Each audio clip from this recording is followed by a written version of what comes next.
Hi, Mary. Hi. Welcome. I came to the retreat, Audie. You did, apparently. Yeah. So did all these attachments.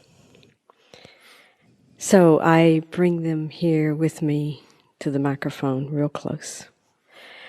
And if it is the nothing and the everything, then these attachments are also the nothing and the everything. Mm-hmm. So then the attachments are just as much the divine presence as the letting go. That's true. And then I honor those attachments then in the same way. And? Then I bring them here to see them more clearly. So the conversation is about the nothingness of that. So, you see, let me see if I can get this very clear. Because there's a very subtle point here that's very important to get, right? So when you say attachment. Yes. So everything you've said is true, right? There is only the truth besides which nothing else exists. If it's the one truth besides which nothing else exists, Yes. then by its very nature, it includes everything. Yes. Right? It includes the wisest thing and the dumbest thing. It includes the state of detachment and ease and the state of attachment and anxiety. Right? That's all Yes. true.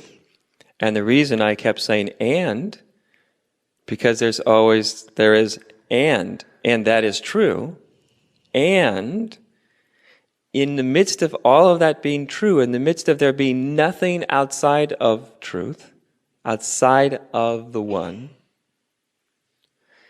even as that is true, there is the one in its own way. I'm using the word striving, but don't take these words seriously, okay? Because someone will inevitably say, it's not striving, it doesn't, da da da. It's just words, it's just music, right? The one is striving to become totally self-conscious. Self in the most impersonal sense of the word.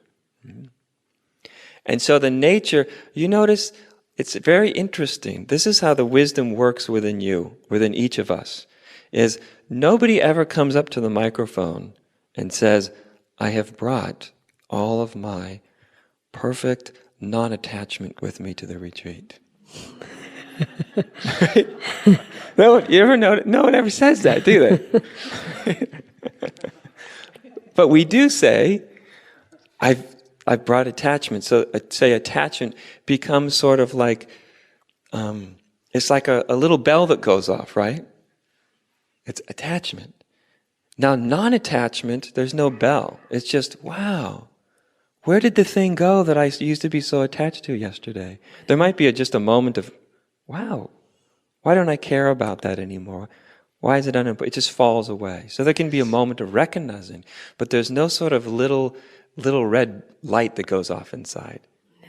So even though everything is the one, it's also within our own experience very telling that when there's, say, attachment, some little light goes off. And it's just telling you that the one, that the truth of your being is endeavoring to become more self-aware. Because as it's more and more fully self-aware, one of the byproducts of that is attachments naturally drop away. Even though the attachments from the very beginning are not separate from the one, it's also true that the more recognition there is of our nature, that attachments drop away. Have you noticed this? So that's why I say yes. I know you're not making, a overly dualistic point, but I'm just speaking about it more in general, because it's yes. very easy to get caught by non-dual teachings. As you've probably heard me say, the most dangerous truths, the most dangerous things you can speak are words that are closest to being true. So like non-dual teachings are about as close as words can become to becoming true, which makes them very useful, but also equally dangerous. Yes. Because there's a lot of people that go around and they just go, well, everything's the truth. There's only the one besides which nothing exists. I heard you say that. And so all my attachments hang up, and all the ways that I act like a perfect meatball, they're the truth. So Yeah, thanks for the whole spiritual journey. I'm done. I'm going to go home, have spaghetti and crack a brew, It's over with. Yeah. And then inside of us, I think if we're honest, there's something that knows that even though those words are very close to true, everything is this one, even our attachments and our hang-ups and our conditioning, even though it's totally true, there's also that in us that goes but. And it's the but that comes up to the microphone. Yes. Right? Yes. That's your authenticity. That's the part that knows, okay, it all may be true that it's all one, and then what? And then what? Yes. Even if these attachments are the one, okay, they're the one, and now what's really going on inside of me? You see what I mean? Yeah. Because that's what we always have to be totally sincere and honest about, because what's going on inside of us will always tell us the particular way the one is trying to become more aware of itself. So when there's that experience of attachment, of holding, there's always the idea of what I need, what I think I need to be happy. So now where do you want to go with this question? I want to see this so that I want to know it in a real deeper way. So let's just do one attachment. What's one attachment? Oh, I'm attached to this guy. To this one guy? Yeah. All the guy. those are the best, aren't Yeah, they? those are the best ones, Okay. yes.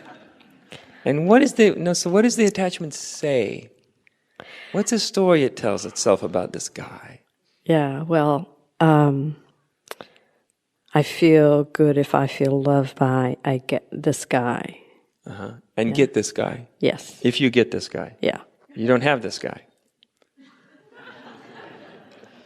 Well, I have him and I don't have Okay. him. That one.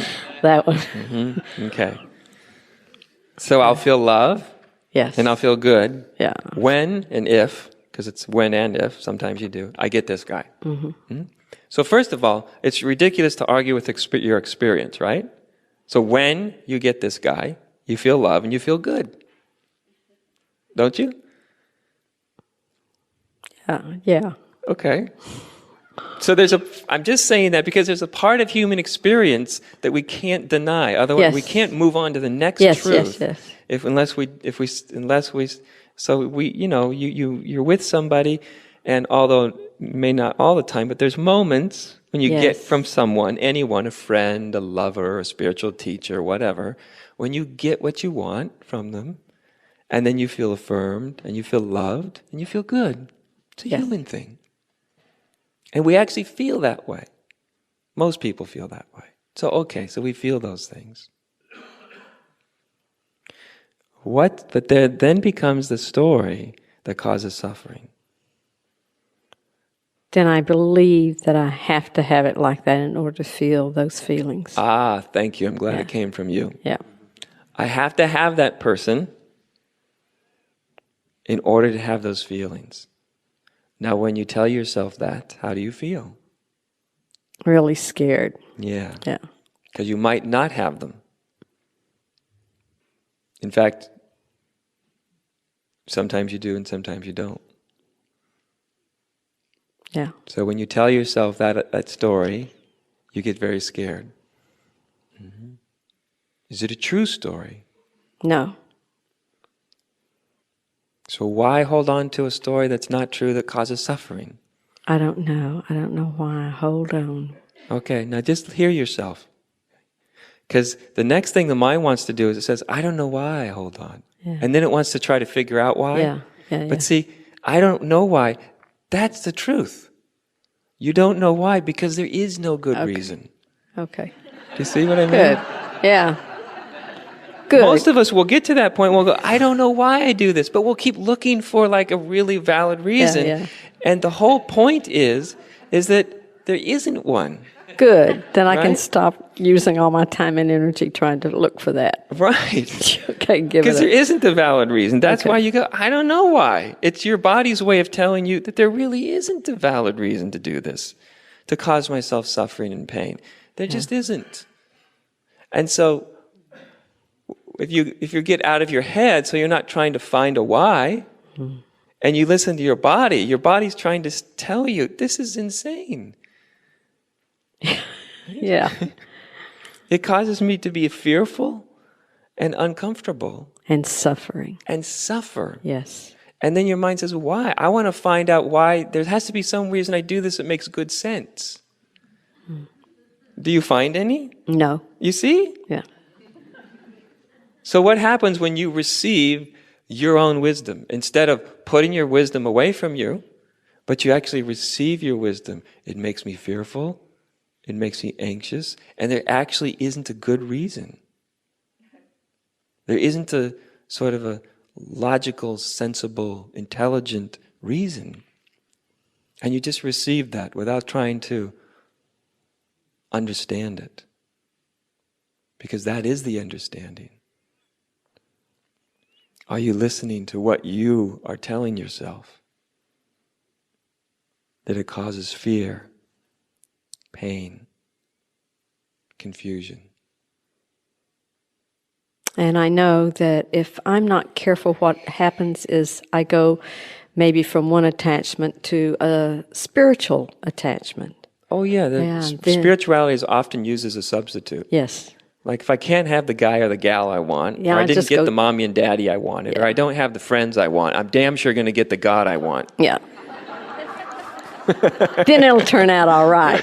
Then I can be attached to that and I feel can be the same. attached to that. Yeah. Yeah, right. yeah, Or yeah. people do it with their spiritual teacher, you know, Right, whatever right, their right. whatever. the Attachment truth is attachment is It's attachment. attachment is attachment is attachment. Demand is demand is demand. Yes. And they all only lead to suffering, don't they? Yes. And they're only a way that mind avoids no mind. It's only the way that you avoid being truly alone. Oh. Avoiding being alone. But most of us have never really discovered being alone. Yes. We've discovered loneliness. Everyone in this room has had moments of discovering loneliness. But not so many people have not really discovered aloneness. Aloneness, right? All one. Everybody likes all one. It's all one. That's everybody, isn't it? Yeah, it's all one. But what if I said it's all alone And nobody. and nobody and it's only you and nothing else? Yeah. It's different, huh? So there's a Yes, side of it that to our minds is very pleasant. It's all one. We're all the one. It's all essence. It's all the divine nothingness. It's all that. We like that side. But there's the other side that's it's all one. It's alone. It's this and no thing else. And that's frightening to the mind. Yes. That's the side of oneness that's frightening. That's the side of oneness that's more akin to the void. And so we can use this yummy side of oneness to avoid the void, avoid real aloneness. So here's the opportunity. What's aloneness really like? Real aloneness, not loneliness, not aloneness like you're an island and nobody's, getting too close. That's not aloneness either. That's fear. What's real aloneness? And what comes from real aloneness? There's something that can only arise from the direct, very deep experience of alone. Something that comes that that arises from being really, authentically alone. Something arises within us, some capacity that we don't know that's there until we're willing to be really alone within ourselves, enter into the experience of aloneness. Being careful that you don't fall for the mind's loneliness story, but real aloneness, right? We love people who were willing to be alone. We worship them. They're the ones on our altars. Jesus was willing to be alone and yet totally surrounded and intimately involved. But in his being, he was willing to be alone, to be himself. Buddha was willing to be alone. Krishna, willing to be alone. The most beautiful ones, the flowers of humanity, are ones that are willing to be alone. And what arises from that aloneness, something unique, creative. Everybody wants to be unique, right? Yes. A unique, creative expression of the one. Whenever I talk like that, I can feel a room just leaning forward. God, it's what I always wanted, a unique creation of the divine, you know. And then, of course, there's the non-dualists that go, everything is already a unique creation of the divine, so this is just a bullshit talk. Duality, right? Flamed. But there's a quality of it's great to say a unique expression of the divine, but a unique expression of the divine, that's something that's unique means alone. Or as my teacher used to say much more simply, just learning to stand on your own 2 feet. Yes. And we don't learn to stand on our own 2 feet by leaning on everything and everyone around us. Or leaning on ideas. Especially ideas. Especially ideas. Some people lean on ideas, they lean on their intellect. Mm-hmm. Some people lean on people. Some people lean on substances. Some people lean on everything you can think of. But when we stop leaning, you find that space, I and I alone. It's scary, but there's something really beautiful. And right when you get to that place, right when you get near it, in the vicinity, my teacher told me this, I didn't listen. Just because I was too young, probably. But right when we get to that point of real aloneness, that's the point that you'll mysteriously find yourself being drawn into something that you'll look back on and go, what the hell was that all about? You know those kind of things? Why was I worth that person? You look back in your life. Or, why did I do that? Why did I get involved in that? Good Lord, what was that all about? And there's, of course, times in our life when we're much less conscious when we do the same thing. But at a particular point, when you run into the real spiritual sense of aloneness, that's when so often people distract themselves. With a person, with this, with that, going here, going there, that, something. And you feel it inside, do you not? You know, I'm running. You know it, right? That's the inner guru. That's the teacher. The inner teacher that the outer teacher can never be a total substitute for. And you know, I'm running. I'm running to a retreat. See how I come? Even that. Right. Maybe I even go to the retreat to avoid aloneness. Yes. And so, beautiful. So you came to retreat and it didn't work. Might as well get that over with the first day. Might as well get it over with the first day, right. Okay. Trying to escape aloneness didn't work. Right. Even going to retreat. And so maybe this retreat is not going to be what I thought. Trying to get away from this. Maybe it can be an opportunity to not avoid, to not run, do that, I'm running away. And then you just stop and see what happens. And stand still. Stand still. Yes. Because that is the whole structure of this retreat.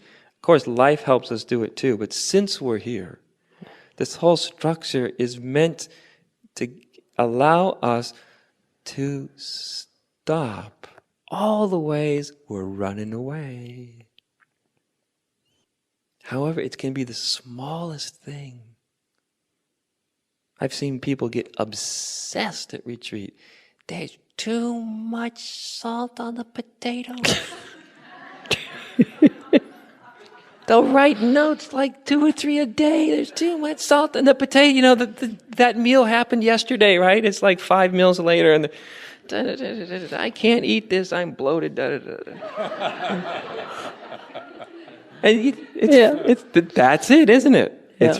It's just a poor little thing. It's just running away. It's not always something big. It's not always something big like attachment to a person it can be the littlest thing. And when you're really feeling it inside, you sense, I'm running away. And in seeing that, no need to run. Stop. No need to understand, just stop. Okay. Thank you. Enjoy yourself.